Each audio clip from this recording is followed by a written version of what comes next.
అమృత ప్రణయ్ కుటుంబంలో చీలికలు వచ్చాయని, అమృత ఆస్తి కోసం కుట్ర జరుగుతోంది అన్నట్లుగా కొన్ని వార్తలు వస్తూ ఉన్నాయి. వీటి మీద మనం పూర్తి స్థాయిలో విశ్లేషణ చేసుకుందాం. ప్రస్తుతం మనతో పాటున్నారు ప్రముఖ సామాజికవేత్త, ప్రముఖ రాజకీయ విశ్లేషకులు కృష్ణకుమారి గారు. వారితో మాట్లాడదాం. మేడం నమస్తే మేడం. అమృత ప్రణయ్ కుటుంబంలో చీలికలు వచ్చాయని, అమృత ఆస్తి కోసం కుట్ర జరుగుతోంది అన్నట్లుగా కొన్ని వార్తలు వస్తూ ఉన్నాయి. వీటి మీద మీ విశ్లేషణ ఏంటి మేడం? ఇప్పుడు ఒకానొక రోజు అమృత పెళ్ళైనప్పుడు ప్రణయ్ విలన్. ఓకే. ప్రణయ్ని చంపేశారు. Hmm. ప్రణయ్ని చంపేసిన తర్వాత బావ కళ్ళల్లో ఆనందం చూడాలి అన్నట్లుగా అన్న కళ్ళల్లో ఆనందం చూడాలి అని చెప్పి అన్న తమ్ముడు ఇద్దరు కలిసి ఒక పకడ్బందీ ప్లాన్ వేసి అనుకున్నారు వీళ్ళు పకడ్బందీ అని. హత్య చేయించారు. అదేమంటే మా చేతులకు మట్టి అంటలేదు కదా అనుకున్నారు. మీ చేతులకు మట్టి అంటకపోయినా, మీరు సీన్లో లేకపోయినా, మీరు కత్తి పట్టక్కర్లా. కత్తి పట్టిస్తే కూడా కేసే. మరి ఇంత చిన్న సూత్రం ఎట్లా మిస్ అయ్యారో తెలియదు. కానీ అప్పుడు ప్రణయ్ని చంపేదాకా నిద్రపోలా, కక్ష తీర్చుకున్నాం అనుకున్నారు. సరే వీళ్ళు ఏమనుకున్నారంటే మనం దొరకం కదా అనుకున్నారు. సరే అన్నీ బయటకు వచ్చినాయి. మొత్తం కేసు నమోదైంది, ఛార్జ్షీట్ వేశారు. విచారణ జరుగుతున్న సందర్భంలోనే మారుతీరావుకి మరి ఏం విరక్తి వచ్చిందో ఆత్మహత్య చేసుకుని చనిపోయాడు. ఇప్పుడు తీర్పు వచ్చింది. రెండో అతనికి ఉరిశిక్ష. ఇతను 6 శ్రవణ్ కుమార్, ఇతనికి యావజ్జీవం వేశారు. సరే మధ్యలో కూడా కొంతమంది ఉన్నారు, వాళ్ళ సంగతి ఎలా ఉన్నా కానీ ఎక్కువ లైమ్ లైట్లో కనిపించేది ఇతను. అయితే ఇప్పుడు ఇతను ఏం చేశాడు, ఆ తీర్పుని ఛాలెంజ్ చేసుకున్నాడు పైకోర్టులో. ఛాలెంజ్ చేసుకునేటప్పుడు లాయర్ ఏమి రిలీఫ్ అడిగాడంటే, ఈయనకి విచారణ పూర్తయ్యే వరకు బెయిల్ ఇవ్వండి అంటే కోర్టు కూడా బెయిల్ ఇచ్చింది. దానికి 2 అంశాలు పెట్టుకుంది. ఒకటి వయసు, 2 ఇంతకుముందు గడిపిన జైలు జీవితము. ఆ రెండింటి ఆధారంగా ఇచ్చారు. సరే మనం ఇక్కడ విమర్శించాలి అంటే చాలా విమర్శించవచ్చు. ఇప్పుడు 80 సంవత్సరాల పైబడిన స్టాన్ స్వామి అనే ఆయనకి చేతులు వణికే ప్రాబ్లం ఉండి నీళ్లు తాగలేక ఆయనకు పక్షవాతం వస్తే, పార్కిన్సన్స్ వస్తే నాకు టంబ్లర్ కావాలని అడిగితే ఆయనకి టంబ్లర్ ఇవ్వాల. ఆయన జైల్లోనే చనిపోయాడు, వయసు 80 ఏళ్ళు పైన. మరి 90% వికలాంగుడైన సాయిబాబాని జైల్లో ఉంచారు. తీరా 10 సంవత్సరాలు జైల్లో ఉంచిన తర్వాత ఆయన నిర్దోషి, ఆయనకి ఏమి ఈ కేసులతో సంబంధం లేదు అని చెప్పి ఇచ్చారు. మరి అలా కొంతమందికి, ఇలా కొంతమందికి ఎందుకు న్యాయం ఇలా పనిచేస్తుందో మనకైతే తెలీదు. సరే ఏది ఏమైనప్పటికీ ఆయన బయటకైతే వచ్చాడు.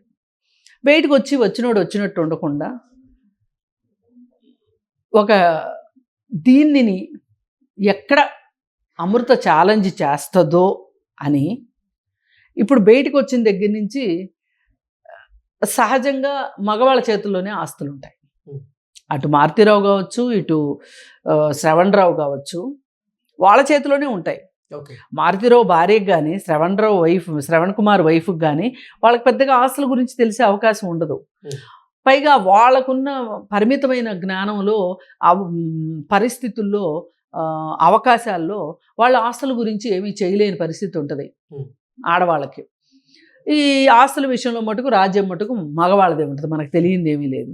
ఇప్పుడు అటు వదినకి భర్త లేడు, ఇటు కూతురుకి భర్త లేడు, తండ్రి లేడు. ఈ ఆస్తుల విషయంలో నేను ఏమైనా చెయ్యొచ్చు అనే ఒక ఉద్దేశంలో ఇవాళ శ్రవణ్ కుమారు ఉన్నాడు. ఆ విషయంలో ఎక్కడో వాళ్ళకి కుటుంబంలో పొసగట్లేదు. అందుకోసం ఏం చేశాడు అంటే, ఇవాళ మిగతా కుటుంబం మొత్తం, ఇప్పుడు కుటుంబం అంటే కుటుంబ సభ్యులు వీళ్ళు ఒక్కళ్ళే ఉంటారు కదా, ఇంకా మిగతా కుటుంబ సభ్యులు ఉంటారు కదా. ఆయన చెప్తున్నాడు, మొత్తం మా కుటుంబ సభ్యులు 60 మంది ఉన్నాం. అంటే 60 మంది నా వైపు ఉన్నారని చెప్తున్నాడు వాడు. ఆయన చెప్పకుండా చెప్తున్నాడు. వాళ్ళ అక్కతో మాట్లాడిచ్చాడు. శ్రవణ్ కుమార్ బ్రదర్ ఒక అతను చనిపోతే అతని కూతుర్ని వీళ్ళే పెంచారు. ఆ అమ్మాయితో మాట్లాడిచ్చారు, తన భార్యతో మాట్లాడిచ్చాడు, తన కూతురులతో మాట్లాడిచ్చాడు. మొత్తం కుటుంబ కథా చిత్రం చేసేసాడు ఇక్కడ. చేసేసి ఆయన చెప్పదలుచుకుంది ఏంటంటే, నేను చాలా మంచివాడిని, నాకు ఏ పాపం తెలియదు, నన్ను అనవసరంగా ఈ కేసులో ఇరికిచ్చారు అని కొంతవరకు చెప్పి మిగతాదంతా వాళ్ళతో చెప్పిస్తున్నాడు. అసలు కేసు ఇప్పుడు విచారణలో ఉండగా ఇలా మాట్లాడకూడదు మామూలుగా రూల్ ప్రకారం. అయితే మాట్లాడుతూ ఆయన మాట్లాడేది ఏంటంటే, అసలు నాకు ఇప్పుడు ఏం అర్థం కావట్లేదు, ఏం సాధించాము అని చాలా నిర్వేదంగా మాట్లాడుతున్నాడు. పెద్ద వేదాంతిలాగా మాట్లాడుతున్నాడు. నిజంగా యోగి వేమన కూడా ఇంత వేదాంతం చెప్పలేదేమో. చెప్పి ఏం పాముకున్నాము, ఏం సాధించాము చెప్పండి అని మనల్ని అడుగుతున్నాడు. పైగా ఏం సాధించాము, కానీ అందరిలోకి ఎక్కువ నష్టపోయింది మటుకు బాలస్వామి కుటుంబం, నా కుటుంబం. నేను అన్నను కోల్పోయాను, నా కుటుంబంకి చేయాల్సిన బాధ్యతలు నేను నిర్వర్తించలేదు, నా కూతురు పెళ్ళిళ్ళు ఉన్నాయి, ఇవన్నీ చెప్పుకుని వస్తున్నాడు. మరి ఇవన్నీ కూడా, ఈ పరిస్థితులన్నీ కూడా నీకు ఇప్పుడు కొత్తగా వచ్చినాయి కాదుగా. నీకు ఈ ప్రణయ్ని చంపించాలనుకునేటప్పటికే నీకు కుటుంబం ఉంది, నీకు 3 పిల్లలు ఉన్నారు, భార్య ఉంది, బాధ్యతలు ఉన్నాయి, ఇవన్నీ ఉన్నాయి కదా. మరి నీకు అప్పుడెందుకు గుర్తు రాలేదు? అంటే ఒక మనిషి ప్రాణం తీయాలనుకున్నప్పుడు నీకు మరి నీ కుటుంబం విలువ తెలియలేదంటారా? అదే కదా. ఇప్పుడు నువ్వు అంతా జరిగిపోయిన తర్వాత, అబ్బాయి చనిపోయిన తర్వాత, చనిపోయి 6 సంవత్సరాలు అయిన తర్వాత నీకు ఇప్పుడు ఎట్లా గుర్తొచ్చింది ఇదంతా? అప్పుడు బాలస్వామి కుటుంబం గుర్తు రాలేదు, ప్రణయ్ గుర్తు రాలేదు, అలాగే ఆ పిల్ల మీద మీకు కక్ష ఉంది, ఆ పిల్ల కడుపులో ఒక బిడ్డ ఉంది, ఆ బిడ్డ రేపు భూమి మీదకి వచ్చిన తర్వాత తండ్రి ఎక్కడి నుంచి వస్తాడు, అదెందుకు ఆలోచించలేదు? ఇప్పుడు మారుతీరావు అంటావా, జీవితంలో చాలా చూసేశాడు, కానీ ఆ అమ్మాయి ఏం చూసింది? అమృత. ఆ అబ్బాయి ఏం ప్రపంచం చూశాడు పెద్దగా? అసలు ఈ బొడ్డోడి సంగతి ఏంటి? అమ్మాయి పుట్టుద్దా అబ్బాయి పుడతాడో అది వేరు విషయం. మీరు ఎలా చేయగలిగారు అసలు? ఇప్పుడు వచ్చి కూర్చొని ఏదో అంటారే 100 పిల్లులు చంపి కాశీయాత్రకు వెళ్ళినట్టు మాట్లాడుతున్నాడు ఈయన. అయితే ఇతని మాటలకి చాలామంది మైమరిచిపోతున్నారు. అది నాకు అన్నిటికన్నా బాధ కలిగిస్తున్న విషయం ఏంటంటే, పాపం శ్రవణ్ కుమార్ అమృత పచ్చి అవకాశవాది, అమృత వాళ్ళ అమ్మ అవకాశవాది అని మాట్లాడుతున్నాడు శ్రవణ్ కుమార్. ఇదంతా అమృతే చేసింది. ఎవరైనా ప్రేమించుకుంటే పెళ్ళిళ్ళు చేసుకోవాలనుకుంటే పెద్దవాళ్ళని ఒప్పించి చేసుకోండి అని హితబోధలు చేస్తున్నాడు. ఈయన హితబోధలు ఎవరికి కావాలి? అటు కుటుంబాన్ని ఇటు కుటుంబాన్ని ఒప్పించుకుని చేసుకోవాలనేది చట్టంలో ఎక్కడన్నా ఉందా? చట్టంలో ఉందా మీరు చెప్పండి? ఒకవేళ అలా చేసుకుంటే చంపమని ఏమైనా చట్టంలో ఉందా ఎక్కడన్నా? అసలు ఎందుకు ఈ చట్టంలో లేని ఎందుకు మాట్లాడుతున్నారు వీళ్ళు నాకు అర్థం కావట్లా. దీనికి చాలామంది ఆ రోజు 6 సంవత్సరాల క్రితం ఇలా చాలామంది దుందుడుగ్గా మాట్లాడిన వాళ్ళు, హమారా ప్రసాద్ లాంటి వాళ్ళు, అట్లాంటి వాళ్ళు చాలామంది, అసలు నాకు కానీ అమృత లాంటి కూతురుంటే కోసి కుక్కలకేసేవాళ్ళని ఒకళ్ళు, ముక్కలు చేసేవాళ్ళని ఒకళ్ళు, దీనికి ఒళ్ళు బలిసింది పెళ్ళి, అప్పుడే దీనికి పెళ్లి కావాలా, 18 ఏళ్ళు వచ్చినాయో లేదో అని, ఇలా రకరకాలుగా అసలు అమృతని ఎంత ట్రోల్ చేయాలో అంత ట్రోల్ చేశారు. సరే, పెళ్లి చేసుకుంటే చేసుకున్నారు, మీరు ఆ ఊర్లోనే ఎందుకున్నారు, మీరు రిసెప్షన్ ఎందుకు చేసుకున్నారు, మీరు దూరంగా వెళ్ళొచ్చు కదా, ఇలా ఎన్నో మాట్లాడారు. దూరంగా వెళ్ళిన వాళ్ళని కూడా చంపారు. ఇది ఒళ్ళు బలిసిన హత్యలు, ఇవి కులోన్మాద హత్యలు, ఇవి దురహంకార హత్యలు, అంతేగాని పరువు హత్యలు ఎంతకీ కాదు. పరువు అనేది ఇప్పుడు పోతుంది వీళ్ళకి. ఆ పరువు హత్యలు అనటంతోనే వాళ్ళు చేసిన పనికి ఒక గొప్పతనాన్ని తీసుకురావాలని చూస్తున్నారు. ఆనర్ కిల్లింగ్స్ అంటే ఇది పరువు పోయే హత్యలు ఇవి. ఓకే, అమృత ఆస్తుల మీద కుట్ర జరుగుతుందా? మరి ఇప్పుడు అతను అమృత బాగానే ఉంది, సంతోషంగా ఉంది అని అందరితో చెప్పిస్తున్నాడు. ఈ స్క్రీన్ ప్లే అంతా దేనికోసం? ఇప్పుడు వాళ్ళని మిర్యాలగూడలో అడుగు పెట్టకుండా చేయాలన్నది వాళ్ళ ఉద్దేశం. ఓకే, దీనికి నేను మీకు ఇంకొక 2-3 ఎగ్జాంపుల్స్ చెప్పగలుగుతా. ఏంటంటే ఏ ఇంట్లోనైనా సరే ఒక భర్త చనిపోయాడు ఒక మహిళకి అంటే ఎంతో కొంత ఆస్తుల గురించి మర్చిపోవాలి. అలాగే ఆడపిల్లలు ఉన్న తల్లి అనుకోండి, ఆమె పరిస్థితి అంతే. ఇంకా కనీసం మగపిల్లోడు ఉన్న తల్లి అయితే గనక భర్త పోయినా కానీ ఈ ఆ పిత్రార్జితం ఆస్తులు ఎప్పటికైనా ఆ పిల్లోడికి వెళ్తాయి అనే ఒక భయంతోటైనా సరే ఆ అమ్మాయి ఆస్తి మీద కన్నేయకుండా ఉంటారు. కానీ భర్త తాలూకు ఆస్తి మీద చాలా కుటుంబాలు మీరు ఎక్కడన్నా చూడండి, ఆ అమ్మాయికి ఆస్తి ఇవ్వడానికి ఇష్టపడరు. భర్త చనిపోయాడు అంటే ఇంకా అమ్మాయి పరిస్థితి అధోగతి పాలే. ఆడపిల్లలు ఉన్నారంటే మరీ అధోగతి పాలు. అదేమంటే ఏమంటారు, మేము పెళ్ళిళ్ళు చేసేస్తాం ఆడపిల్లలకి, వాటా ఎందుకు ఇవ్వాలి, మాకు మగపిల్లలు ఉన్నారు. ఇలా మాట్లాడే పంచాయతీలు నేను బోలెడు నేను ఉన్నాను ఆ పంచాయతీలో ఐ విట్నెస్గా. మరి నీ కొడుకును వివాహం చేసుకున్న అమ్మాయి పరిస్థితి అది వేరు విషయం. మళ్ళీ లేడు కదా, కొడుకే లేని కాడికి కోడలు ఎక్కడిది? ఈ ఈ ఈ పంచాయతీలు చదువుకునే ఇళ్లలో, ఆస్తులు ఉన్న ఇళ్లలో, ఆస్తులు లేని ఇళ్లలో సాగుతాయి. అసలు ఇక ఆ భర్త కొంతమందికి అయితే మరీ దారుణం ఏంటంటే పెళ్ళైన సంవత్సరంలోపు, 2 సంవత్సరాలకి 3 సంవత్సరాలకి చనిపోతారు. చనిపోతే ఇక వాళ్ళ పని అసలు నిజంగా కుక్కలు కూడా కాను అనమాట. ఆ పరిస్థితి చేసేస్తారు వీళ్ళు. చాలా పెద్ద పెద్ద కుటుంబాలు. నీకు ఆడపిల్ల ఒకటే కదా, నీకేం కావాలి చెప్పు, అసలు ఆడపిల్లకు వాటా ఇవ్వడం ఏంటి? ఈ రోజుకి మనకి చట్టంలో స్త్రీకి ఆస్తి హక్కు అని అంటున్నారనే మాటే కానీ వాస్తవ రూపంలో చాలామంది ఇవ్వట్లేదు ఆస్తులు. ఇప్పుడు ఇక్కడ ఈ అమ్మాయి పరిస్థితి అయినా ఇంతే. అదే ఒకవేళ మారుతిరావు బతికుండు అన్నట్లయితే గనక ఆ కథ వేరుండేది. ఇది ఎవరు ఒప్పుకున్నా ఎవరు ఒప్పుకోకపోయినా ఇది పురుషాధిక్య సమాజం. అయితే ఈ సమాజంలో ఈ పరిస్థితుల్లో శ్రవణ్ కుమార్ని కానీ మారుతీరావుని కానీ వీళ్ళు చేసిన పనిని ఎవరైనా ఒకళ్ళు కీర్తించారు అంటే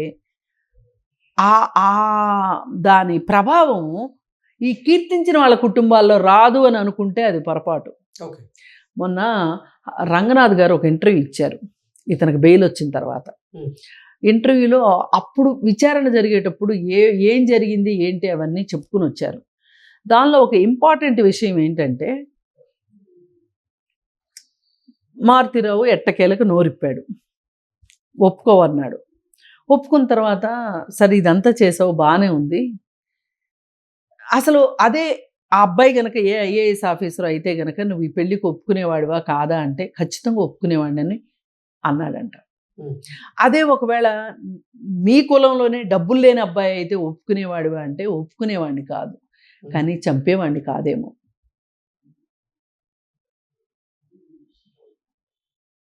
గమనించారా?